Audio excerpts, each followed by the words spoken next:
ವೀಕ್ಷಕರೇ, ಕನ್ನಡ ಮಾತೃಭೂಮಿ ವಾರ್ತೆಗಳಿಗೆ ಸ್ವಾಗತ. ನಾಡಿನ ಸಮಸ್ತ ಜನತೆಗೆ ಮಹಾಶಿವರಾತ್ರಿ ಹಬ್ಬದ ಹಾರ್ದಿಕ ಶುಭಾಶಯಗಳು. ನಾನು ಸಂತೋಷಿ ಸರ್ಜೋಳ್ಕರ್. ಮೊದಲಿಗೆ ಹೆಡ್ಲೈನ್ಸ್.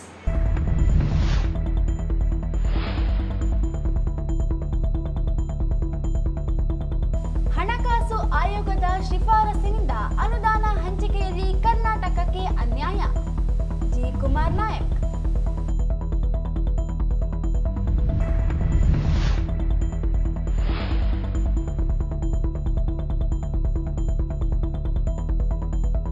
ಸದ್ಯಕ್ಕೆ ರಾಜ್ಯದಲ್ಲಿ ಸಿಎಂ ಕುರ್ಚಿ ಖಾಲಿ ಇಲ್ಲ. ಅಜಯ್ ಸಿಂಗ್.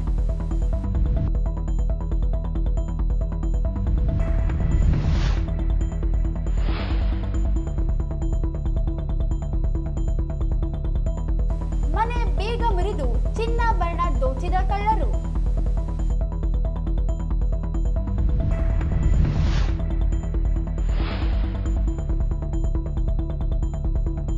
ಮಹಾಶಿವರಾತ್ರಿ ಶಿವನ ದೇವಾಲಯದಲ್ಲಿ ವಿಶೇಷ ಪೂಜೆ, ಎಲ್ಲೆಡೆ ಮನೆ ಮಾಡಿದ ಸಂಭ್ರಮ.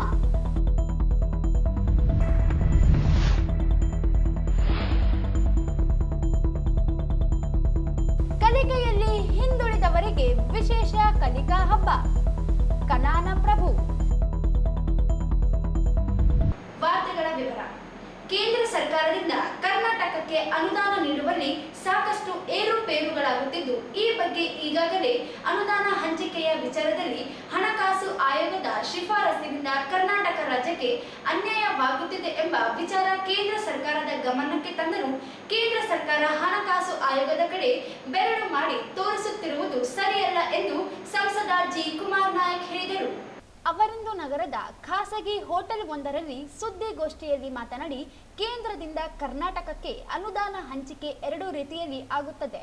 ಸಂವಿಧಾನಬದ್ಧವಾದ ಸಂಸ್ಥೆಯಾದ ಹಣಕಾಸು ಆಯೋಗದ ಶಿಫಾರಸು ಹಾಗೂ ಪ್ರತಿ ವರ್ಷ ನಡೆಯುವ ಬಜೆಟ್ ಘೋಷಣೆ, ಈ ಎರಡು ಪ್ರಕ್ರಿಯೆಯಲ್ಲಿ ಪ್ರತಿ ವರ್ಷ ನಡೆಯುವ ಬಜೆಟ್ ಅಧಿವೇಶನದಲ್ಲಿ ನಾವು ಕರ್ನಾಟಕಕ್ಕೆ ಬೇಕಾದ ಅನುದಾನವನ್ನು ಕೇಳಬಹುದು. ಆದರೆ ಹಣಕಾಸು ಆಯೋಗದಿಂದ ಶಿಫಾರಸು ಮಾಡುವ ಅನುದಾನ ಹಂಚಿಕೆ ವಿಚಾರಗಳು 5 ವರ್ಷದವರೆಗೆ ಹಾಗೆ ಉಳಿಯಲಿವೆ. ಈ ಶಿಫಾರಸಿನಿಂದ ಕರ್ನಾಟಕಕ್ಕೆ ಅನ್ಯಾಯವಾಗುತ್ತಿದೆ ಎಂದರು. ಹಣಕಾಸು ಆಯೋಗದ ಬಗ್ಗೆ ಚರ್ಚೆ ನಡೆಯುತ್ತಿದ್ದು, ಕರ್ನಾಟಕ ರಾಜ್ಯದ ವಿಚಾರವನ್ನು ಆಯೋಗಕ್ಕೆ ತಿಳಿಸಬೇಕೆಂಬ ಒತ್ತಾಯವನ್ನು ಕೇಂದ್ರದ ಮುಂದಿಡಲಾಗಿದೆ.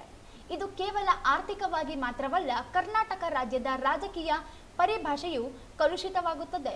ಇದು ಆಗಬಾರದೆಂದರೆ ಕೇಂದ್ರ ಸರ್ಕಾರ ಎಚ್ಚೆತ್ತುಕೊಳ್ಳಬೇಕು. ಇತರೆ ರಾಜ್ಯಗಳಿಗೆ ಯಾವ ವಿಧದಲ್ಲಿ ಅನುದಾನ ಹಂಚಿಕೆಯಾಗುತ್ತಿದೆಯೋ ಅದೇ ರೀತಿಯಲ್ಲಿ ಕರ್ನಾಟಕ ರಾಜ್ಯಕ್ಕೆ ಸರಿಸುಮಾರು ಪಾಲನ್ನು ನೀಡಬೇಕೆಂದರು. ಮಾರ್ಚ್ 10ನೇ ತಾರೀಕಿನಿಂದ ಮತ್ತೊಮ್ಮೆ ಬಜೆಟ್ ಸೆಷನ್ ಪ್ರಾರಂಭವಾಗ್ತದೆ.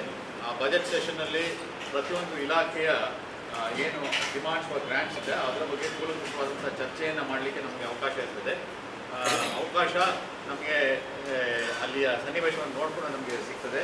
ಯಾಕೆ ಅಂತ ಹೇಳಿದ್ರೆ, ಯಾವ ವಿಷಯದ ಬಗ್ಗೆ ಯಾವ ಇಲಾಖೆ ಬಗ್ಗೆ ಇಂತಿಷ್ಟು ಕಾಲಾವಕಾಶ ಅಂತೇಳಿ ಸ್ಪೀಕರ್ ನಿಗದಿ ಮಾಡಿದ ನಂತರ ಪಾರ್ಟಿಗಳ ಮೇಲೆ ಹೋಗಿ ಕೊನೆಗೆ ಕಾಂಗ್ರೆಸ್ ಪಾರ್ಟಿಗೆ ಇಷ್ಟು ಕಾಲಾವಕಾಶ, ಅದರಲ್ಲಿ ಹಿರಿಯ ನಾಯಕರುಗಳು ಮಾತಾಡೋದು ಇಷ್ಟು ಕಾಲ ಅಂತೇಳಿ ಕೊನೆಗೆ ಪ್ರಥಮ ಬಾರಿಗೆ ಆಯ್ಕೆಯಾಗಿರುವಂಥ ನಮ್ಮಂಥವ್ರಿಗೂ ಕೂಡ ಮತ್ತು ಈ ಹಿಂದುಳಿದ ಪ್ರದೇಶದಿಂದ ಬಂದಿರುವಂಥದ್ದು ಮತ್ತು ಕರ್ನಾಟಕ ಅಂತೇಳಿ ನಮಗೆ ಒಂದು ಪ್ರಾತಿನಿಧ್ಯವನ್ನು ಕೊಡ್ತಾ ಇರೋದ್ರಿಂದ ಆ ಒಂದು ಕಾಲಾವಕಾಶವನ್ನು ಸದುಪಯೋಗಪಡಿಸ್ಕೊಳ್ತೀನಿ ಅಂತೇಳಿ ಈ ಸಂದರ್ಭದಲ್ಲಿ ಹೇಳಲಿಕ್ಕೆ ಬಯಸ್ತಾ ಇದ್ದೇನೆ. ಮೊದಲನೇ ಅಧಿವೇಶನದಲ್ಲಿ ಬಜೆಟ್ ಒಟ್ಟಾರೆಯ ಬಗ್ಗೆ ಒಂದು ಕರ್ನಾಟಕದ ಅಭಿಪ್ರಾಯವನ್ನು ಮತ್ತು ನನ್ನ ರಾಯಚೂರಿನ ಅಭಿಪ್ರಾಯವನ್ನು ಕೂಡ ನಾನು ಬಹಳ ವಿಸ್ತೃತವಾಗಿ ಮಂಡಿಸಲಿಕ್ಕೆ ಅವಕಾಶ ಸಿಕ್ಕಿತ್ತು. ಅದನ್ನು ಕೂಡ ನಾನು ಮಾಡಿದ್ದೀನಿ. ತಾವು ಬಹುಶಃ ಗಮನಿಸಿರ್ಬೋದು ಅಂತ ಹೇಳಿ ತಿಳ್ಕೊಂಡಿದ್ದೇನೆ. ಆ ನಿಟ್ಟಿನಲ್ಲಿ ಕರ್ನಾಟಕದ ಧ್ವನಿಯನ್ನು ಅಲ್ಲಿ ಎತ್ತಲಿಕ್ಕೆ ನನ್ನ ಎಲ್ಲ ಶಕ್ತಿ ಮೀರಿ ಪ್ರಯತ್ನವನ್ನು ಮಾಡ್ತಾ ಅನ್ನೋದು ತಾವು ದಯವಿಟ್ಟು ಗಮನಿಸಬೇಕು ಅಂತೇಳಿ ಕೋರ್ತಾ ಇದ್ದೇನೆ. ಕನ್ನಡದಲ್ಲಿ ಮಾತನಾಡೋದು ಅಷ್ಟೇ ಅಲ್ಲ, ಆದರೆ ಕರ್ನಾಟಕದ ಆದ್ಯತೆಯ ವಿಷಯಗಳನ್ನ ಕೂಡ ಅತ್ಯಂತ ಒಂದು ಪ್ರಖರವಾಗಿ, ಒಂದು ನ್ಯಾಯಬದ್ಧವಾಗಿ, ಒಂದು ಲಾಜಿಕ್ ಹಿಡ್ಕೊಂಡು ನಾವು ಅದನ್ನು ಪ್ರೆಸೆಂಟೇಷನ್ ಮಾಡಲಿಕ್ಕೆ ಎಲ್ಲ ಪ್ರಯತ್ನವನ್ನು ಮಾಡ್ತಾ ಇರುವಂಥದ್ದು ತಾವು ಗಮನಿಸಿದ್ದೀರಿ. ಪ್ರಥಮವಾಗಿ ನಾವು ಮಾಡ್ತಾ ಇರೋದು ಅಂದರೆ ಕರ್ನಾಟಕಕ್ಕೆ ಯಾವ ರೀತಿ ಅನುದಾನ ಕೊಡುವುದರಲ್ಲಿ ಹೆಚ್ಚು ಕಮ್ಮಿ ಆಗ್ತಾ ಇದೆ ಅನ್ನೋದನ್ನು ನಾವು ನೇರವಾಗಿ ಅವರಿಗೆ ಒತ್ತಿ ಹೇಳಲಿಕ್ಕೆ ನಾವು ಪ್ರಯತ್ನ ಮಾಡ್ತಾ ಇರುವಂಥದ್ದು. ಅನುದಾನ ಹಂಚಿಕೆ 2 ಥರ ಆಗುತ್ತೆ, ತಮಗೆ ಗೊತ್ತೇ ಇದೆ. ಎಲ್ಲ ಒಂದು ನಮಗೆ ಹಣಕಾಸು ಆಕರಣೆ ಸಂಗ್ರಹ ಆದ ತಕ್ಷಣ ಅದು ಕೇಂದ್ರ ಸರ್ಕಾರಕ್ಕೆ ಹೋಗ್ತದೆ. ಅಲ್ಲಿಂದ ನಮಗೆ ಬರಲಿಕ್ಕೆ 2 ವಿಧಾನಗಳಿದ್ದಾವೆ. ಒಂದು ಫೈನಾನ್ಸ್ ಕಮಿಷನ್ ಅಂತ ಹೇಳಿ ಕಾನ್ಸ್ಟಿಟ್ಯೂಷನ್ ಬಾಡಿ ಏನಿದೆ, ಅವ್ರು ಏನು ರೆಕಮೆಂಡೇಷನ್ ಮಾಡಿರ್ತಾರೆ ಅದರ ರೆಕಮೆಂಡೇಷನ್ಗೆ ಅನುಗುಣವಾಗಿ 5 ವರ್ಷಗಳ ಕಾಲ ಅವರು ಅನುದಾನವನ್ನು ಬೇರೆ ಬೇರೆ ರಾಜ್ಯಗಳಿಗೆ ಬಿಡುಗಡೆ ಮಾಡ್ತಾ ಇರ್ತಾರೆ. ಅದಾದ ನಂತರ ಪ್ರತಿ ವರ್ಷವೂ ಕೇಂದ್ರ ಸರ್ಕಾರ ತನ್ನ ಬಳಿ ಉಳಿಯುವಂಥ ಹಣಕಾಸಿನಲ್ಲಿ ಯಾವ್ಯಾವ ರಾಜ್ಯಕ್ಕೆ ಯಾವ್ಯಾವ ಕಾರ್ಯಕ್ರಮಕ್ಕೆ ಎಷ್ಟೆಷ್ಟು ಪಾಲು ಅಂತೇಳಿ ಅವರು ಕೊಡ್ತಾ ಇರ್ತಾರೆ. ಹೀಗೆ ಎರಡು ರೀತಿ ನಮಗೆ ಹಣಕಾಸು ನಮ್ಮಲ್ಲಿ ಹರಿದು ಬರ್ತಾ ಇರ್ತದೆ. ಒಂದು ಫೈನಾನ್ಸ್ ಕಮಿಷನ್ ರೆಕಮೆಂಡೇಶನ್ ಬಗ್ಗೆ, ಇನ್ನೊಂದು ಬಜೆಟ್ ಬಗ್ಗೆ. ಬಜೆಟ್ಟು ವಾರ್ಷಿಕವಾಗಿರುವಂಥದ್ದು, ವರ್ಷವೂ ನಡೆಯುವಂಥದ್ದು. ಅದನ್ನು ನಾವು ಒತ್ತಾಯ ಮಾಡಿ ಈ ಸಲ ಮುಂದಿನ ಸಲ ನೋಡಿ ಅಂತ ಹೇಳ್ಬೋದಾಗ್ತದೆ. ಆದರೆ ಫೈನಾನ್ಸ್ ಕಮಿಷನ್ ಏನಾಗ್ತದೆ ಅಂತ ಹೇಳಿದ್ರೆ ಒಂದ್ಸಲ ರೆಕಮೆಂಡೇಶನ್ ಕೊಡ್ತು ಅಂತ ಹೇಳಿದ್ರೆ 5 ವರ್ಷ ಹಾಗೆ ಉಳ್ಕೊಂಡು. ಕರ್ನಾಟಕ ರಾಜ್ಯದಲ್ಲಿ ಹಿಂದುಳಿದ ಭಾಗಗಳಿವೆ. ಇಲ್ಲಿ ರೈಲ್ವೆ ಸೇರಿದಂತೆ ಹಲವು ಸೌಲಭ್ಯಗಳು ಅಭಿವೃದ್ಧಿಯಾಗಬೇಕಿದೆ. ಅದಕ್ಕೆ ಬೇಕಾದ ಅನುದಾನವನ್ನು ಕೇಂದ್ರ ಸರ್ಕಾರ ನೀಡಲು ಮುಂದಾಗಬೇಕಿದೆ ಎಂದರು. ರಾಯಚೂರು ಭಾಗದಲ್ಲಿ ಏರ್ಪೋರ್ಟ್ ಮತ್ತು ಏಮ್ಸ್ ಆಗಬೇಕೆಂಬ ಬೇಡಿಕೆ ಇದ್ದು, ಈಗಾಗಲೇ ಏರ್ಪೋರ್ಟ್ ನಿರ್ಮಾಣಕ್ಕೆ ಪ್ರಾಥಮಿಕ ಅನುಮತಿ ದೊರೆತಿದೆ. ಏಮ್ಸ್ ಸ್ಥಾಪನೆಗೆ ಕೇಂದ್ರ ಸರ್ಕಾರ ಮುಂದಾಗಬೇಕಿದೆ. ಮೇಲ್ದರ್ಜೆಯ ಆಸ್ಪತ್ರೆಯ ಅಗತ್ಯತೆ ರಾಯಚೂರು ಜಿಲ್ಲೆಗಿದೆ. ಈ ಬಗ್ಗೆ ಸಿಎಂ ಕೂಡ ಕೇಂದ್ರಕ್ಕೆ ಪತ್ರ ಬರೆಯಲಾಗಿದೆ ಎಂದು ತಿಳಿಸಿದರು. ಈ ಭಾಗದಲ್ಲಿ ಕೃಷಿ ವಲಯದ ಅಭಿವೃದ್ಧಿಯು ಅಗತ್ಯವಾಗಿದ್ದು, ಈ ಭಾಗದ ರೈತರು ಸಮೃದ್ಧವಾದ ಬೆಳೆ ಬೆಳೆದಾಗ ಅದಕ್ಕೆ ತಕ್ಕಂತೆ ಬೆಲೆ ಸಿಗಬೇಕಾಗಿದೆ. ಆದರೆ ಕೃಷಿ ಉತ್ಪನ್ನಗಳ ಬೆಲೆ ಏರುಪೇರಾಗಲು ಜಾಗತೀಕರಣವು ಒಂದು ಕಾರಣವಾಗಿದೆ. ಈ ವಿಷಯವನ್ನು ಕೇಂದ್ರ ಸರ್ಕಾರ ಆದ್ಯತೆಗೆ ಪರಿಗಣಿಸಬೇಕು ಎಂದರು. ಉದಾಹರಣೆಗೆ ನಾವು ಬೀಜ ಕೊಡೋದ್ರಿಂದ, ರೋಗನಾಶಕ ಕೊಡೋದ್ರಿಂದ, ಇನ್ಯಾವುದೋ ಕೊಡೋದ್ರಿಂದ ಮತ್ತು ಇನ್ಶೂರೆನ್ಸ್ ಮಾಡಿಸೋದ್ರಿಂದ, ಪ್ರಕೃತಿ ವಿಕೋಪಗಳ ಎದುರಾಗಿ ಇನ್ಶೂರೆನ್ಸ್ ಮಾಡಿಸೋದ್ರಿಂದ ಎಲ್ಲವನ್ನೂ ಕೆಲವು ಮಾಡ್ತಾ ಇದ್ವಿ. ಆದರೆ ಸಮೃದ್ಧವಾದಂಥ ಬೆಳೆ ಬಂದಂಥ ಸಂದರ್ಭದಲ್ಲಿ ಬೆಲೆ ಏರಿತ ಆಯಿತು ಅಂತ ಹೇಳಿದರೆ ಆ ಸಂದರ್ಭದಲ್ಲಿ ನಾವು ಯಾವ ರೀತಿಯ ಕ್ರಮವನ್ನು ಕೈಗೊಳ್ಳಬೇಕು, ರೈತರನ್ನ ಯಾವ ರೀತಿ ಪಾರು ಮಾಡಬೇಕು ಅನ್ನೋದ್ರ ಬಗ್ಗೆ ಕೂಡ ಕೇಂದ್ರ ಸರ್ಕಾರ ಬಹಳ ಕಳಕಳಿಯಿಂದ ಯೋಚನೆ ಮಾಡಬೇಕಾಗ್ತದೆ. ಬರೀ ಒಂದು ಬಂಪರ್ ಕ್ರಾಪ್ ಬಂದುಬಿಟ್ರೆ ಸಾಲದು. ಬಂಪರ್ ಕ್ರಾಪ್ಗೆ ಸರಿಯಾದಂಥ ಬೆಲೆ ಬರಬೇಕು. ಬೆಲೆ ಇವತ್ತಿನ ದಿವಸ ಹೆಚ್ಚು ಕಮ್ಮಿ ಆಗಲಿಕ್ಕೆ ಜಾಗತೀಕರಣವು ಕೂಡ ಒಂದು ಕಾರಣ ಅಂತ ನಿಮ್ಗೆ ಹೇಳಿಕ್ಕೆ ಬಯಸ್ತಾರೆ. ಜಾಗತೀಕರಣವು ಕೂಡ ಒಂದು ಕಾರಣ. ಆದರೆ ಜಾಗತೀಕರಣ ಇದೆ ಅನ್ನೋದು ನಮ್ಗೆ ಇವತ್ತೇನು ಗೊತ್ತಾಗ್ತಿಲ್ಲ.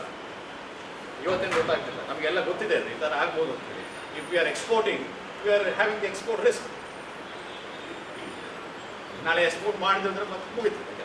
ಸೊ ಈ ಎಲ್ಲ ರಿಸ್ಕ್ಗಳು ಇರೋದ್ರಿಂದ ನಾವು ಯಾವ ರೀತಿ ನಮ್ಮ ಬೆಳೆಗಾರರಿಗೆ ಅವರಿಗೆ ಮಾಹಿತಿಯನ್ನು ಕೊಡ್ತೀವಿ, ಯಾವ ರೀತಿ ಬೆಳೆ ಅವರಿಗೆ ಕಡಿಮೆ ಬಂತು ಅಂತ ಹೇಳಿದ್ರೆ ಬೆಲೆ ಕಡಿಮೆ ಬಂತು ಅಂತ ಯಾವ ರೀತಿ ಅವರಿಗೆ ನಾವು ಒಂದು ರಕ್ಷಣೆಯನ್ನು ಕೊಡ್ತೀವಿ, ಈ ವಿಷಯಗಳನ್ನ ಕೂಡ ನೀವು ಬಹಳ ಆದ್ಯತೆಯ ಮೇಲೆ ತೆಗೆದುಕೊಳ್ಬೇಕು ಅಂತೇಳಿ ನಾನು ಕರ್ನಾಟಕದ ರೈತರ ಅಂದರೆ ಮೆಣಸಿನಕಾಯಿ ಉದಾಹರಣೆಗೆ ತಗೊಂಡು ಕೇಳಿರುವಂಥದ್ದು. ಅದು ಉತ್ತರ ಕರ್ನಾಟಕದ ಎಲ್ಲ ರೈತರಿಗೂ ಇದು. ಬ್ಯಾಡಗಿ, ಧಾರವಾಡ, ಹಾವೇರಿ, ಈ ಕಡೆ ಎಲ್ಲ ರೈತರಿಗೆ, ಬಳ್ಳಾರಿ, ಕೊಪ್ಪಳ, ನಮ್ಮ ರಾಯಚೂರು ಎಲ್ಲ ಕಡೆನೂ ಆಗ್ತದೆ.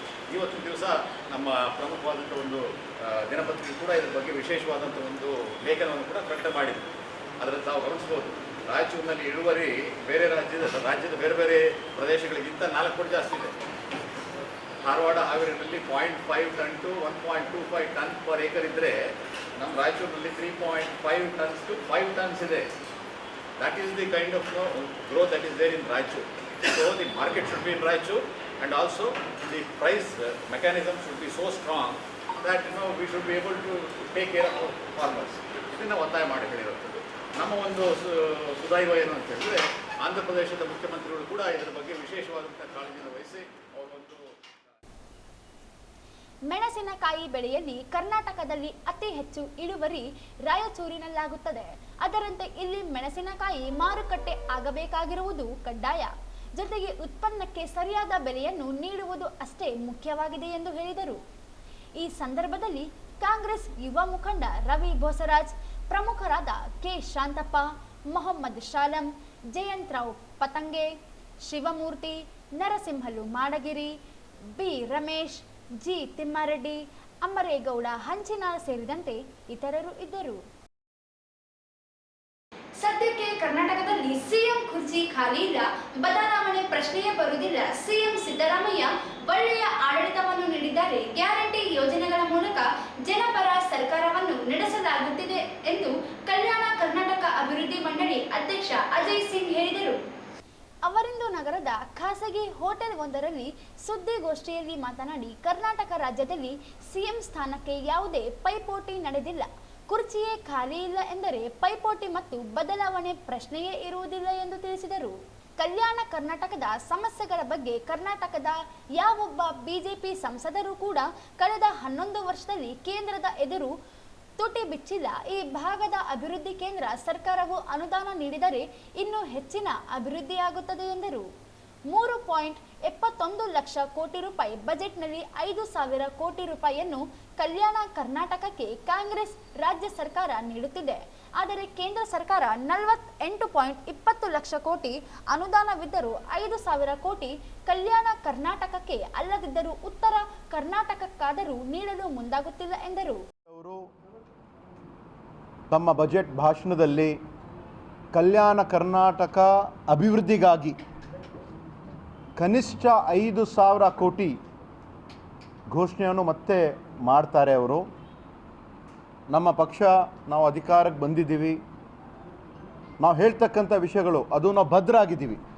ಕಲ್ಯಾಣ ಕರ್ನಾಟಕ ಈ ಒಂದು ಭಾಗದಲ್ಲಿ ಇರ್ತಕ್ಕಂಥ 7 ಜಿಲ್ಲೆ 41 ತಾಲೂಕುಗಳ ಒಂದು ಅಭಿವೃದ್ಧಿ ಏನಾಗಬೇಕಾಗಿದೆ ಅದಕ್ಕೆ ನಾವು ಭದ್ರಾಗಿದ್ದೀವಿ. ಈ ಬಾರಿ ಏನು 5,000 ಕೋಟಿ ಅನುದಾನವನ್ನು ಕೂಡ ನಾವೇನು ಇಟ್ಟಿದ್ದೀವಿ, ನಮ್ಮ ರಾಜ್ಯ ಮಟ್ಟದಲ್ಲಿ ಇರ್ತಕ್ಕಂಥ ಒಂದು ವಲಯದಲ್ಲಿ ಸ್ಟೇಟ್ ಫಂಡಲ್ಲೂ ಕೂಡ ನಾವು ಅನುದಾನ ಇಡ್ತಾ ಇದ್ದೀವಿ. ಇವತ್ತು ಹಿಂದೆಯೂ ಕೂಡ ನಾನೇನು ಯಾವ ರೀತಿಯಿಂದ ಹೇಳಿದ್ದೆ, ಸುಮಾರು 7 ವರ್ಷ ಆಗಿದೆ ಹೊಸ ತಾಲೂಕುಗಳು ಘೋಷಣೆ ಆಗಿ. ನಮ್ಮ ಕಲ್ಯಾಣ ಕರ್ನಾಟಕ ಭಾಗದಲ್ಲಿ ಹಿಂದೆ ಇರ್ತಕ್ಕಂಥ 32 ತಾಲೂಕು, ಈ ಬಾರಿ 18 ತಾಲೂಕುಗಳೇನಾಗಿದೆ ಅದರಲ್ಲಿ ಎಲ್ಲ ಹೊಸ ತಾಲೂಕಿನಲ್ಲಿ ತಲಾ 8,60,00,000 ವೆಚ್ಚದಲ್ಲಿ ಎಲ್ಲ ನಾವು ಮಿನಿ ವಿಧಾನಸೌಧಗಳು, ಪ್ರಜಾಸೌಧ ಅಂತ ಹೆಸರು ನಾವೇನು ಇಟ್ಟಿದ್ದೀವಿ, ಅದು ಮುಂದೆ ಬರ್ತಕ್ಕಂಥ 1 ತಿಂಗಳಲ್ಲಿ ಮಾರ್ಚ್ ಏಪ್ರಿಲಲ್ಲಿ ಅದರ ಒಂದು ಅಡಿಗಲ್ ಸಮಾರಂಭವೂ ಕೂಡ ಆಗ್ತದೆ. ಅದು ಕಾರ್ಯರೂಪಕ್ಕೆ ಬರ್ತದೆ. ಯಾಕಂದರೆ ಭಾಳಷ್ಟು ಸಲ ಜನರ ಒಂದು ನಿರೀಕ್ಷೆ ಇತ್ತು ಅದು ನಮ್ಮ ಹೊಸ ತಾಲೂಕುಗಳು ಘೋಷಣೆ ಆಗಿದೆ, ಆದರೆ ಅಲ್ಲಿ ಅಧಿಕಾರಿಗಳಿಲ್ಲ, ಜನ ಪರದಾಡ್ತಾ ಇದ್ದಾರೆ, ಎಲ್ಲಿ ಹೋಗಬೇಕು, ಕೆಲಸ ಇರ್ತಕ್ಕಂಥ ಒಂದು ಸಂದರ್ಭದಲ್ಲಿ ಎಲ್ಲಿ ಹೋಗಬೇಕು ಅಂತ ಅವ್ರು ಮಾಡ್ತಾ ಇದ್ದಾರೆ. ಅದಕ್ಕೆ ನಾವು ನಮ್ಮ ಸರ್ಕಾರ ಭದ್ರಾಗಿದ್ದೀವಿ. ನಮ್ಮ ಕಂದಾಯ ಇಲಾಖೆ ವತಿಯಿಂದ ಸುಮಾರು 4,30,00,000 ಮತ್ತು ಕಲ್ಯಾಣ ಕರ್ನಾಟಕ ಅಭಿವೃದ್ಧಿ ಮಂಡಳಿ ವತಿಯಿಂದ 4,30,00,000 ವೆಚ್ಚದಲ್ಲಿ 8,60,00,000 ವೆಚ್ಚದಲ್ಲಿ ನಾವು ಕೂಡ ಮಾಡ್ತಾ ಇದ್ದೀವಿ. ಮತ್ತು ಕಲ್ಯಾಣ ಪಥ ಪ್ರತಿ ಕ್ಷೇತ್ರದಲ್ಲಿ ಸುಮಾರು ಒಂದು ಚುನಾವಣೆ ಸಂದರ್ಭದಲ್ಲಿ ಮಾತ್ರ ಪ್ರಧಾನಿ ಮೋದಿ ಭಾಷಣ ಮಾಡಲು ಕಲ್ಯಾಣ ಕರ್ನಾಟಕಕ್ಕೆ ಬರುತ್ತಾರೆ, ಆದರೆ ಅನುದಾನ ನೀಡಲು ಮುಂದಾಗುತ್ತಿಲ್ಲ. ಪ್ರತಿ ವರ್ಷ ಕರ್ನಾಟಕದಿಂದ 4.75 ಲಕ್ಷ ಕೋಟಿ ತೆರಿಗೆಯನ್ನು ಕೇಂದ್ರಕ್ಕೆ ಪಾವತಿಸುತ್ತಿದ್ದೇವೆ, ಆದರೆ ಕೇವಲ 50,000 ಕೋಟಿ ಕರ್ನಾಟಕಕ್ಕೆ ಅನುದಾನ ನೀಡಲಾಗುತ್ತಿದೆ ಎಂದು ತಿಳಿಸಿದರು. ರಾಜ್ಯ ಸರ್ಕಾರದಿಂದ ಈ ಬಾರಿಯೂ ಬಜೆಟ್ನಲ್ಲಿ ಕಲ್ಯಾಣ ಕರ್ನಾಟಕ ಅಭಿವೃದ್ಧಿಗಾಗಿ 5,000 ಕೋಟಿ ರೂಪಾಯಿ ಅನುದಾನವನ್ನು ಘೋಷಣೆ ಮಾಡಲಾಗುವುದು. ಕಲ್ಯಾಣ ಕರ್ನಾಟಕದ 7 ಜಿಲ್ಲೆಗಳ 41 ತಾಲೂಕುಗಳ ಅಭಿವೃದ್ಧಿ ರಾಜ್ಯ ಸರ್ಕಾರ ಎಂದಿಗೂ ಬದ್ಧವಾಗಿದೆ. ಕಂದಾಯ ಇಲಾಖೆ ಹಾಗೂ ಕೆಕೆಆರ್ಡಿಬಿ ವತಿಯಿಂದ 8.60 ಕೋಟಿ ರೂಪಾಯಿ ವೆಚ್ಚದಲ್ಲಿ ಕಲ್ಯಾಣ ಕರ್ನಾಟಕದ ಹೊಸ ತಾಲೂಕುಗಳು ಸೇರಿ ಎಲ್ಲ ತಾಲೂಕುಗಳಲ್ಲಿ ಮಿನಿ ವಿಧಾನಸೌಧಗಳನ್ನು ನಿರ್ಮಾಣ ಮಾಡಲಾಗುತ್ತಿದೆ ಎಂದರು. 1,000 ಕೋಟಿ ರೂಪಾಯಿ ವೆಚ್ಚದಲ್ಲಿ ಪ್ರತಿ ಕ್ಷೇತ್ರದಲ್ಲಿ 30 ಕಿಲೋಮೀಟರ್ ಕಲ್ಯಾಣ ಪಥ ರಸ್ತೆ ನಿರ್ಮಾಣ ಮಾಡಲಾಗುತ್ತಿದ್ದು, ಈ ಕಾಮಗಾರಿಯ ಭೂಮಿ ಪೂಜೆಗೆ ಮಾರ್ಚ್ 8ರಂದು ಸಿಎಂ ಸಿದ್ದರಾಮಯ್ಯ ಹಾಗೂ ಎಐಸಿಸಿ ಅಧ್ಯಕ್ಷ ಮಲ್ಲಿಕಾರ್ಜುನ್ ಖರ್ಗೆ ಆಗಮಿಸಲಿದ್ದಾರೆ ಎಂದು ತಿಳಿಸಿದರು. ನಾವೇನು ಹಮ್ಮಿಕೊಂಡಿದ್ದೀವಿ ಆರೋಗ್ಯ ಆವಿಷ್ಕಾರ ಅಡಿಯಲ್ಲಿ ಮೊನ್ನೆ ನಡೆದಿರುವಂತಹ ಸೆಪ್ಟೆಂಬರ್ 17ನೇ ತಾರೀಕು 2024 ಒಂದು ಸಂಪುಟ ಸಭೆ ಕಲಬುರಗಿಯಲ್ಲಿ ನಡೆದಿರುವಂತಹ ಒಂದು ಸಭೆಯಲ್ಲಿ ತೀರ್ಮಾನ ಏನಾಗಿದೆ, 857 ಕೋಟಿ ವೆಚ್ಚದಲ್ಲಿ ಈ ಬಾರಿ ಸುಮಾರು 440 ಕೋಟಿ ವೆಚ್ಚದಲ್ಲಿ ಈಗಾಗಲೇ ಟೆಂಡರ್ ಪ್ರಕ್ರಿಯೆ ಆಲ್ಮೋಸ್ಟ್ 80% ಮುಗಿದೋಗ್ಬಿಟ್ಟಿದೆ.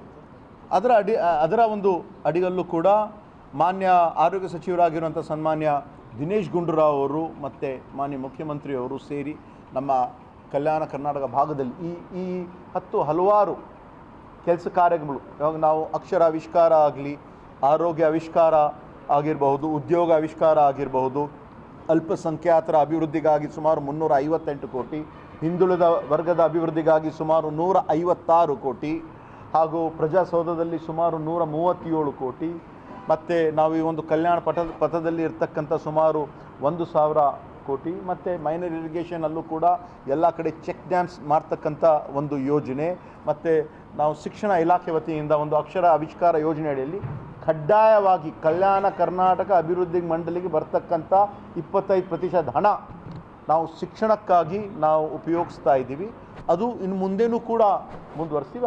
ಹಲವಾರು ಕೆಲಸ ಕಾರ್ಯಗಳು ಇವತ್ತಿನ ದಿವಸ ಅಭಿವೃದ್ಧಿ ಮಂಡಳಿ ವತಿಯಿಂದ ಆಗ್ತಾ ಇದೆ. ನಮ್ಮ ಸರ್ಕಾರ ನಾವು ಯಾವೊಂದು ರೀತಿಯಿಂದ ನಾವು ಅಧಿಕಾರಕ್ಕಿಂತ ಬರೋಕ್ಕಿಂತ ಮೊದಲು ಆ ಒಂದು ಕಾರಣಕ್ಕಾಗಿ ಇವಾಗ ಸನ್ಮಾನ್ ಕುಮಾರ್ ನಾಯಕ್ ಅವರು ಕೂಡ ಅವರು ಒಬ್ಬ ದಕ್ಷ ಅಧಿಕಾರಿಯಾಗಿ ಕೆಲಸ ಕಾರ್ಯಗಳನ್ನು ಮಾಡಿದ್ದಾರೆ, ನಿರ್ವಹಿಸಿದ್ದಾರೆ. ಅವರು ಕೂಡ ಇಲ್ಲಿರ್ತಕ್ಕಂಥ 5 ನಾವು ಗೆದ್ದಿದ್ದೀವಿ. ಇದು ಏನು ತೋರಿಸ್ತದೆ ಅಂದರೆ ಕಲ್ಯಾಣ ಕರ್ನಾಟಕ ಭಾಗದ ಜನರ ಒಂದು ಆಶೀರ್ವಾದ ಸಂಪೂರ್ಣವಾಗಿ ಈ ಒಂದು ಕಾಂಗ್ರೆಸ್ ಸರ್ಕಾರ, ಸಿದ್ದರಾಮಯ್ಯ ಸರ್ಕಾರ ಮೇಲೆ ಇದೆ ಅಂತ ಇದು ತೋರಿಸ್ತದೆ. ಕಲಬುರಗಿಯಲ್ಲಿ ಸಂಪುಟ ಸಭೆಯ ತೀರ್ಮಾನದಂತೆ 857 ಕೋಟಿ ವೆಚ್ಚದಲ್ಲಿ ಆರೋಗ್ಯ ಆವಿಷ್ಕಾರ ಯೋಜನೆಯನ್ನು ಪ್ರಾರಂಭಿಸಲಾಗಿದ್ದು ಈಗಾಗಲೇ 440 ಕೋಟಿ ರೂಪಾಯಿ ವೆಚ್ಚದ ಕಾಮಗಾರಿಗಳ ಟೆಂಡರ್ ಪ್ರಕ್ರಿಯೆ 80% ಮುಗಿದಿದೆ. ಕಲ್ಯಾಣ ಕರ್ನಾಟಕ ಅಭಿವೃದ್ಧಿ ಮಂಡಳಿ ಅನುದಾನದ 25% ಹಣವನ್ನು ಶಿಕ್ಷಣಕ್ಕಾಗಿ ಮೀಸಲಿಡಲಾಗಿದೆ ಎಂದು ತಿಳಿಸಿದರು. ಈ ಸಂದರ್ಭದಲ್ಲಿ ಸಂಸದ ಜಿ ಕುಮಾರ್ ನಾಯಕ್, ಪ್ರಮುಖರಾದ K Shantappa, Mohammed ಶಾಲಂ, ಜಯಂತರಾವ್ Patange, ಜಿಂದಪ್ಪ, Mallesh ಕೂಲಿಮಿ, Shivamurthy, Narasimhalu ಮಾಳಗಿರಿ, B Ramesh, G Thimmareddy, Amaregowda ಹಂಚಿನ ಸೇರಿದಂತೆ ಇತರರು ಇದ್ದರು. ಮನೆಯಲ್ಲಿ ಯಾರು ಇಲ್ಲದ ಸಮಯದಲ್ಲಿ ಕಳ್ಳರು ಮನೆಯ ಬೇಗ ಮುರಿದು ಚಿನ್ನಾಭರಣ ದೋಚಿ ಪರಾರಿಯಾಗಿರುವ ಘಟನೆ ತಾಲೂಕಿನ ಪೋತ್ನಾಳ್ ಗ್ರಾಮದಲ್ಲಿ ನಡೆದಿದೆ. ಗ್ರಾಮದ ಲಕ್ಷ್ಮೀಕಾಂತ್ ಎನ್ನುವವರ ಮನೆಯಲ್ಲಿ ಕಳ್ಳತನ ಜರುಗಿದ್ದು 10 ಗ್ರಾಂ ಚಿನ್ನ ಮತ್ತು 2 ಲಕ್ಷ ರೂಪಾಯಿ ನಗದು ದೋಚಿ ಪರಾರಿಯಾಗಿದ್ದಾರೆ. ಲಕ್ಷ್ಮೀಕಾಂತ್ ಎನ್ನುವವರು ತಮ್ಮ ಕುಟುಂಬದೊಂದಿಗೆ ಪಕ್ಕದ ಯಾಪಲ ಪರ್ವಿ ಗ್ರಾಮದ ಜಾತ್ರೆಗೆ ಹೋಗಿದ್ದರು. ಇದನ್ನು ಗಮನಿಸಿದ ಕಳ್ಳರು ಮನೆ ಬೀಗ ಮುರಿದು ಒಳನುಗ್ಗಿದ್ದಾರೆ. ಕಪಾಟಿನ ಬೀಗ ಮುರಿದ ಅದರಲ್ಲಿದ್ದ 10 ಗ್ರಾಂ ಬಂಗಾರ ಮತ್ತು 2 ಲಕ್ಷ ರೂಪಾಯಿ ನಗದು ಹಣವನ್ನ ದೋಚಿ ಪರಾರಿಯಾಗಿದ್ದಾರೆ. ವಿಷಯ ತಿಳಿದ ಕೂಡಲೇ ಮನೆ ಮಾಲೀಕರು 112ಕ್ಕೆ ಕರೆ ಮಾಡಿದ್ದು ಸ್ಥಳಕ್ಕೆ ಪೊಲೀಸರು ಭೇಟಿ ನೀಡಿ ಪರಿಶೀಲನೆ ನಡೆಸಿದರು. ನಂತರ ಘಟನಾ ಸ್ಥಳಕ್ಕೆ ಪಿಎಸ್ಐ ಹಿರೇಮಠ್, ಶ್ವಾನದಳ ಪೊಲೀಸರು, ಬೆರಳಚ್ಚು ತಂತ್ರಜ್ಞರು ಭೇಟಿ ಕೊಟ್ಟು ಪರಿಶೀಲನೆ ನಡೆಸಿದರು. ಘಟನೆ ಮಾನ್ವಿ ಪೊಲೀಸ್ ಠಾಣೆ ವ್ಯಾಪ್ತಿಯಲ್ಲಿ ಮಂಗಳವಾರ ತಡರಾತ್ರಿ ನಡೆದಿದೆ. ದೇಶಾದ್ಯಂತ ಮಹಾಶಿವರಾತ್ರಿ ಹಬ್ಬವನ್ನು ಸಡಗರ ಸಂಭ್ರಮದಿಂದ ಆಚರಣೆ ಮಾಡುತ್ತಿದ್ದು ಎಲ್ಲೆಡೆ ಶಿವನ ಸಂಭ್ರಮವು ಮನೆ ಮಾಡಿದೆ. ಮಹಾಶಿವರಾತ್ರಿ ಪ್ರಯುಕ್ತ ಭಕ್ತರು ಉಪವಾಸ ಮಾಡಿ ದೇಗುಲಗಳಿಗೆ ತೆರಳಿ ಪ್ರಾರ್ಥನೆ, ವಿಶೇಷ ಪೂಜೆ ಸಲ್ಲಿಸಿದರು. ಶಿವನಿಗೆ ವಿಶೇಷ ಅಭಿಷೇಕ, ಮಹಾಮಂಗಳಾರತಿ, ಹೋಮ ಹವನ ಸೇರಿದಂತೆ ವಿಶೇಷವಾಗಿ ಭಕ್ತರು ಪೂಜೆಯನ್ನು ನೆರವೇರಿಸಿ ಉಪವಾಸ ಆರಂಭಿಸಿದರು. ಮಹಾಶಿವರಾತ್ರಿಯನ್ನ ಜನ ಸಡಗರ ಹಾಗೂ ಭಕ್ತಿಯಿಂದ ಆಚರಿಸುತ್ತಿದ್ದು ಬೆಳಗಿನ ಜಾವದಿಂದಲೇ ಶಿವ ದರ್ಶನಕ್ಕೆ ಭಕ್ತರು ದೇವಾಲಯಗಳ ಮುಂದೆ ಸರತಿ ಸಾಲಿನಲ್ಲಿ ನಿಂತು ದರ್ಶನ ಪಡೆಯುತ್ತಿದ್ದಾರೆ.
ನಗರದ ಚಂದ್ರಮೌಳೇಶ್ವರ ದೇವಾಲಯ ಮುಂದೆ ಭಕ್ತರು ಭಕ್ತಿ ಭಾವದಿಂದ ಪೂಜೆ ಸಲ್ಲಿಸಿದರು.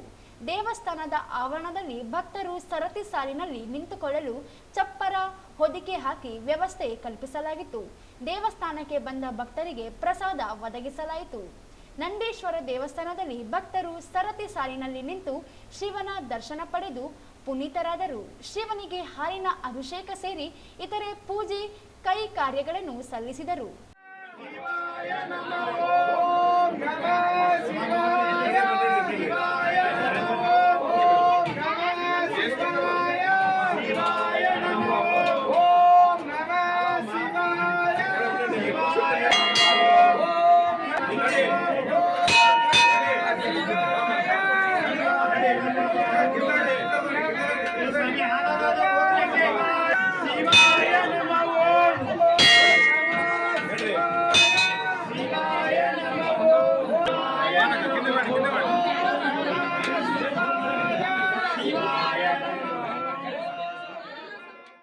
ನಕರೇಶ್ವರ ದೇವಾಲಯ, ರಾಮಲಿಂಗೇಶ್ವರ ದೇವಾಲಯ ಸೇರಿದಂತೆ ಗ್ರಾಮೀಣ ಭಾಗದಲ್ಲಿ ಈಶ್ವರ ದೇವಾಲಯಗಳಲ್ಲಿ ವಿಶೇಷ ಪೂಜೆ ಸಲ್ಲಿಸಲಾಯಿತು. ಶಿವನ ದೇವಾಲಯಗಳಲ್ಲಿ ಮಹಾರುದ್ರ ಅಭಿಷೇಕ, ಹೋಮ ಹವನಗಳು ನಿರಂತರವಾಗಿ ನಡೆದಿದ್ದು, ರಾತ್ರಿ ಜಾಗರಣೆಗೆ ವಿಶೇಷ ಧಾರ್ಮಿಕ ಹಾಗೂ ಸಾಂಸ್ಕೃತಿಕ ಕಾರ್ಯಕ್ರಮಗಳು ನಡೆಯಲಿವೆ. ದೇವಸ್ಥಾನಗಳಲ್ಲಿ ಸಮಿತಿಗಳಿಂದ ಭಕ್ತಾದಿಗಳಿಗೆ ಪ್ರಸಾದ ಮತ್ತು ಮಜ್ಜಿಗೆ ಹಾಗೂ ಹಣ್ಣು ಹಂಪಲ ವಿತರಣೆ ಮಾಡಿದರು. ಬಿಸಿಲು ಹೆಚ್ಚಿನ ಪ್ರಮಾಣದಲ್ಲಿ ಇರುವುದರಿಂದ ಸಾಲಿನಲ್ಲಿ ನೆರಳಿನ ವ್ಯವಸ್ಥೆ ಮಾಡಲಾಗಿತ್ತು. ಇನ್ನು ಕೆಲವರು ಸ್ವಯಂ ಪ್ರೇರಿತವಾಗಿ ಮನೆಯಿಂದಲೇ ಪ್ರಸಾದ ತಂದು ಭಕ್ತರಿಗೆ ವಿತರಣೆ ಮಾಡಿದರು. ಕೆಲ ದೇವಸ್ಥಾನಗಳಲ್ಲಿ ಸ್ವಯಂ ಸೇವಕರು ಭಕ್ತರಿಗೆ ಸರತಿ ಸಾಲಿನಲ್ಲಿ ನಿಂತು ಹೋಗಲು ಅನುಕೂಲ ಮಾಡಿಕೊಟ್ಟರು. ಶಿವರಾತ್ರಿ ಹಬ್ಬದ ನಿಮಿತ್ತ ದೇವಸ್ಥಾನಗಳಲ್ಲಿ ಯಾವುದೇ ಅಹಿತಕರ ಘಟನೆಗಳು ನಡೆಯದಂತೆ ಪೊಲೀಸ್ ಇಲಾಖೆ ಮುಂಜಾಗ್ರತಾ ಕ್ರಮ ವಹಿಸಿ ಬಂದೋಬಸ್ತ್ ಮಾಡಲಾಗಿತ್ತು.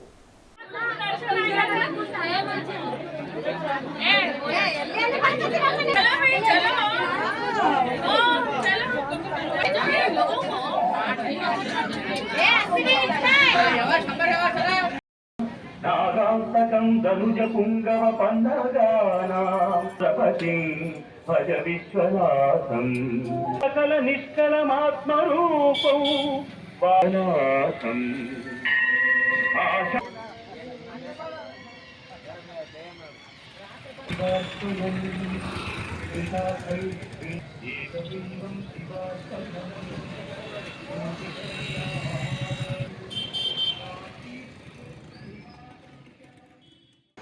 ಕಲಿಕೆಯಲ್ಲಿ ಹಿಂದುಳಿದಂತ ಮಕ್ಕಳಿಗೆ FLN ಆಧಾರಿತ ವಿಶೇಷ ಕಲಿಕಾ ಹಬ್ಬವನ್ನು ಶಿಕ್ಷಣ ಇಲಾಖೆ ಹಾಗೂ ಎಲ್ಲ ಪಾಲಕ ಪೋಷಕರನ್ನು ಜೋಡಿಸುವ ಯೋಜನೆಯಾಗಿ ರೂಪಿಸಿಕೊಂಡಿದೆ ಎಂದು ಅಕ್ಷರ ದಾಸೋಹ ಜಿಲ್ಲಾಧಿಕಾರಿ ಕನಾನ ಪ್ರಭು ಹೇಳಿದರು.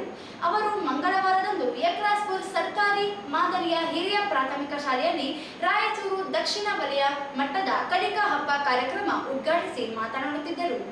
FLNನಲ್ಲಿ ಸುಮಾರು 96 ಚಟುವಟಿಕೆಗಳು ಇದ್ದು, ಅದನ್ನು ಕಲಿಕೆಯಲ್ಲಿ ಹಿಂದುಳಿದ ಮಕ್ಕಳಿಗೆ ಅದನ್ನು ಕಲಿಸಲಾಗುತ್ತಿದೆ ಎಂದರು.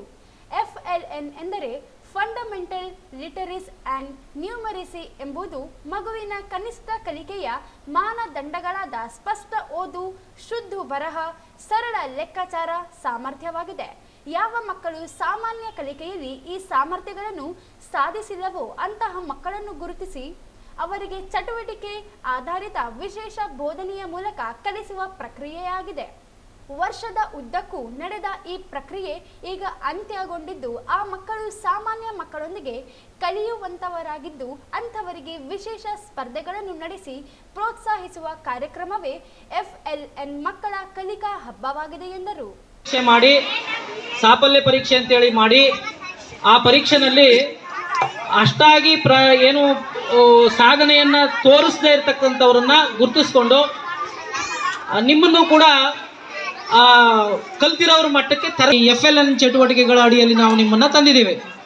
ಅದರಂತೆ ಜೂನ್ ತಿಂಗಳಿನಿಂದ ಜುಲೈ ತಿಂಗಳು ತಮಗೆ ಸಾಕಷ್ಟು ತರಬೇತಿಗಳಾಗಿದೆ. ಲೆಕ್ಕ ಮೂಲ ಕ್ರಿಯೆಗಳಿಗೆ ಬಂದಾಗ ಕೂಡಿಸೋದನ್ನು ಕಲಿಬೇಕು, ಕಳಿಯೋದನ್ನು ಕಲಿಬೇಕು, ಕಳಿಯೋ ಲೆಕ್ಕವನ್ನು ಕಲ್ತಿದ್ದೀರಿ, ಗುಣಾಕಾರವನ್ನು ಕಲ್ತಿದ್ದೀರಿ, ಭಾಗಾಕಾರವನ್ನು ಕಲ್ತಿದ್ದೀರಿ, ಭಿನ್ನರಾಶಿಗಳನ್ನು ಕಲ್ತಿದ್ದೀರಿ. ಸೊ ಈ ಥರ ಆಮೇಲೆ ಭಾಷೆಗೆ ಬಂದಂಥ ಸಂದರ್ಭದಲ್ಲಿ ಒಂದು ಸರಳ ಪದಗಳನ್ನು ಓದುವಂಥದ್ದು.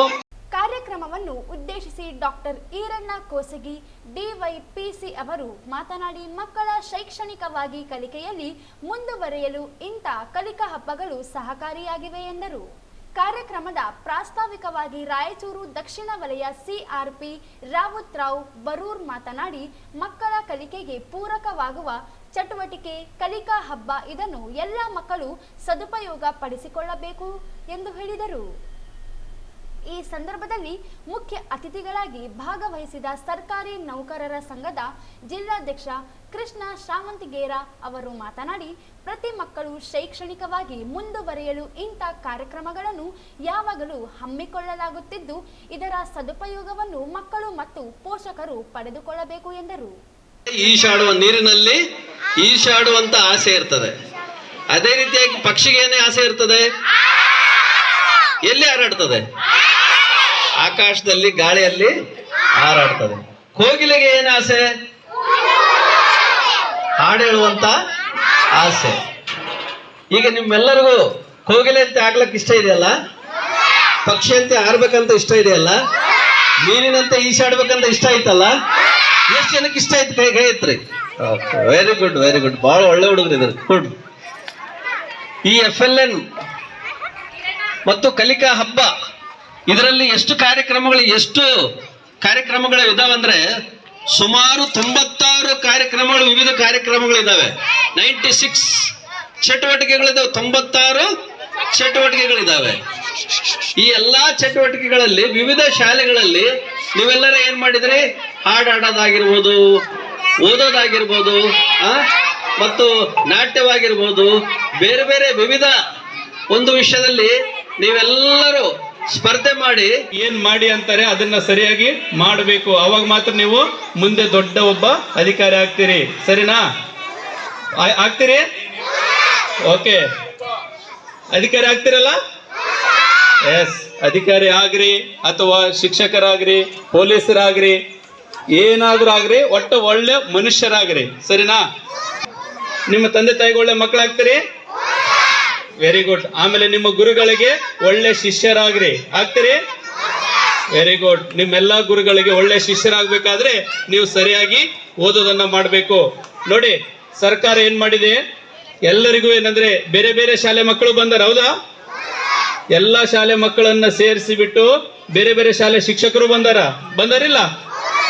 ಎಲ್ಲರನ್ನ ಸೇರಿಸಿ ಬೇರೆ ಬೇರೆ ರೀತಿ ಏನ್ ಕಲಿಕೋಪಕರಣಗಳಿದಾವೆ, ಏನ್ ಅವರು ಈ ಸಂದರ್ಭದಲ್ಲಿ ಮುಖ್ಯ ಅತಿಥಿಗಳಾಗಿ ಜಿಲ್ಲಾ ಪ್ರಾಥಮಿಕ ಶಾಲಾ ಶಿಕ್ಷಕರ ಸಂಘದ ಅಧ್ಯಕ್ಷ ಚಂದ್ರಶೇಖರ್ ರೆಡ್ಡಿ ಮಾತನಾಡಿ, ಮಕ್ಕಳ ಕಲಿಕೆಗಾಗಿ ಸರ್ಕಾರವು ಅನೇಕ ಯೋಜನೆಗಳನ್ನು ತರುತ್ತಿದ್ದು ಅವುಗಳನ್ನು ಸರಿಯಾದ ರೀತಿಯಲ್ಲಿ ಸದುಪಯೋಗ ಪಡಿಸಿಕೊಂಡಿದ್ದಾಗ ಮಾತ್ರ ಶೈಕ್ಷಣಿಕವಾಗಿ ಸುಧಾರಣೆಯಾಗಲು ಸಾಧ್ಯವಾಗುತ್ತದೆ ಎಂದರು. ಈ ಕಲಿಕಾ ಹಬ್ಬದಲ್ಲಿ 1 ರಿಂದ 5ನೇ ತರಗತಿಯ ಮಕ್ಕಳಿಗೆ ಗಟ್ಟಿ ಓದು, ಕೈ ಬರಹ, ಸಂತೋಷದಾಯಕ ಗಣಿತ, ಕತೆ ಹೇಳುವುದು, ಪೋಷಕರ ಮತ್ತು ಮಕ್ಕಳ ಸಹ ಸಂಬಂಧ, ಮೆಮೊರಿ ಪರೀಕ್ಷೆ, ರಸಪ್ರಶ್ನೆಯಂತಹ 7 ಚಟುವಟಿಕೆಗಳಲ್ಲಿ ಮಕ್ಕಳು ಭಾಗವಹಿಸಿ ಪ್ರಥಮ, ದ್ವಿತೀಯ ಹಾಗೂ ತೃತೀಯ ಬಹುಮಾನವನ್ನು ಪಡೆದುಕೊಂಡರು. 15ಕ್ಕೂ ಹೆಚ್ಚು ಸಂಪನ್ಮೂಲ ಶಿಕ್ಷಕರು ಎಲ್ಲ ಸ್ಪರ್ಧೆಗಳನ್ನು ನಡೆಸಿಕೊಟ್ಟರು. ಕಲಿಕಾ ಹಬ್ಬದಲ್ಲಿ ಆಕರ್ಷಣವಾಗಿ ಯಕ್ಲಾಸ್ಪುರ ಗ್ರಾಮ ದೇವತೆ ಮಾರಮ್ಮವ್ವ ದೇವಸ್ಥಾನದಿಂದ ವಿಶೇಷ ಮೆರವಣಿಗೆ ನಡೆಸಿ ಅತಿಥಿಗಳನ್ನು ಕುಂಭಮೇಳದೊಂದಿಗೆ ಸ್ವಾಗತಿಸಿದ್ದು ವಿಶೇಷವಾಗಿತ್ತು. ಈ ಕಾರ್ಯಕ್ರಮವು ಬೆಳಗಿನಿಂದ ಸಾಯಂಕಾಲದವರೆಗೆ ನಡೆದಿದ್ದು, ಈ ಸಂದರ್ಭದಲ್ಲಿ ಶಿಕ್ಷಣ ಇಲಾಖೆಯ ಅಧಿಕಾರಿಗಳಾದ ಚಂದ್ರಶೇಖರ್ ಭಂಡಾರಿ, ಡಿವೈಪಿಸಿ ಕ್ಷೇತ್ರದ ಶಿಕ್ಷಣಾಧಿಕಾರಿ ವಿ ರಂಗಸ್ವಾಮಿ ಶೆಟ್ಟಿ, ಕ್ಷೇತ್ರ ಸಮನ್ವಯ ಅಧಿಕಾರಿ ವೆಂಕೋಬಾ ಯಾದವ್, ಬಿಆರ್ಪಿ ಕೋದಂಡ ರೆಡ್ಡಿ, ಕಾಶಿನಾಥ್ ಸೇರಿದಂತೆ ಇಲಾಖೆ ಅಧಿಕಾರಿಗಳು ಭೇಟಿ ನೀಡಿ ಮಾರ್ಗದರ್ಶನ ನೀಡಿದರು. ಈ ಕಲಿಕಾ ಹಬ್ಬದಲ್ಲಿ ಎಸ್ಡಿಎಂಸಿಯ ಅಧ್ಯಕ್ಷರು, ಉಪಾಧ್ಯಕ್ಷರು, ಸದಸ್ಯರು, ಊರಿನ ಶಿಕ್ಷಣ ಪ್ರೇಮಿಗಳು, ಊರಿನ ಗಣ್ಯರು, ಶಿಕ್ಷಕ ಸಂಘದ ನಿರ್ದೇಶಕರು, ಸರ್ಕಾರಿ ನೌಕರರ ಸಂಘದ ನಿರ್ದೇಶಕರು, ರಾಯಚೂರು ದಕ್ಷಿಣ ವಲಯದ ಎಲ್ಲ ಮುಖ್ಯ ಗುರುಗಳು, ಶಿಕ್ಷಕರು, ವಿದ್ಯಾರ್ಥಿಗಳು ಭಾಗವಹಿಸಿದ್ದರು. ಕಾರ್ಯಕ್ರಮದ ಅಧ್ಯಕ್ಷತೆಯನ್ನು ಯಕ್ಲಾಸ್ಪುರ ಸರ್ಕಾರಿ ಮಾದರಿಯ ಹಿರಿಯ ಪ್ರಾಥಮಿಕ ಶಾಲೆಯ ಎಸ್ಡಿಎಂಸಿ ಅಧ್ಯಕ್ಷ ಸಿದ್ದೇಶ್ ಅವರು ವಹಿಸಿದ್ದರು. ಆಂಜನೇಯ ಮುಖ್ಯ ಗುರುಗಳು ಎಲ್ಲರನ್ನು ಸ್ವಾಗತಿಸಿದರು. ರೇಣುಕಾ ವಂದಿಸಿದರು. ರವಿಚಂದ್ರ ಶಿಕ್ಷಕರು ಕಾರ್ಯಕ್ರಮ ನಿರೂಪಿಸಿದರು. ಕೊನೆಯಲ್ಲಿ ಮತ್ತೊಮ್ಮೆ ಹೆಡ್ಲೈನ್ಸ್.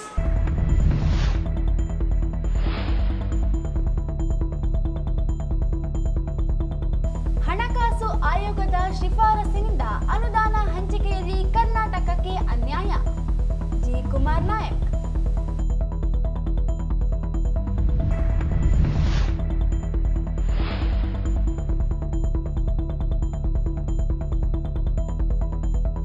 ಸದ್ಯಕ್ಕೆ ರಾಜ್ಯದಲ್ಲಿ ಸಿಎಂ ಕುರ್ಚಿ ಖಾಲಿ ಇಲ್ಲ. ಅಜಯ್ ಸಿಂಗ್.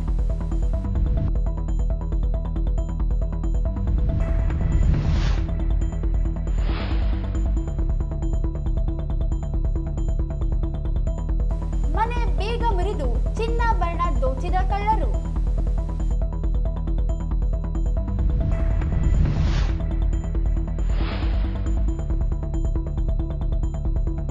ಮಹಾಶಿವರಾತ್ರಿ ಶಿವನ ದೇವಾಲಯದಲ್ಲಿ ವಿಶೇಷ ಪೂಜೆ, ಎಲ್ಲೆಡೆ ಮನೆ ಮಾಡಿದ ಸಂಭ್ರಮ.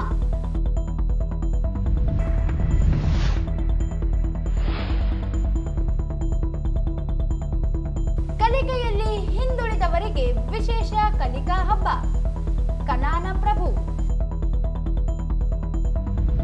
ಇಲ್ಲಿಗೆ ವಾರ್ತೆಗಳ ಪ್ರಸಾರ ಮುಕ್ತಾಯವಾಯಿತು. ಮುಂದಿನ ವಾರ್ತೆಗಳೊಂದಿಗೆ ಮತ್ತೆ ಭೇಟಿಯಾಗೋಣ. ವಂದನೆಗಳು.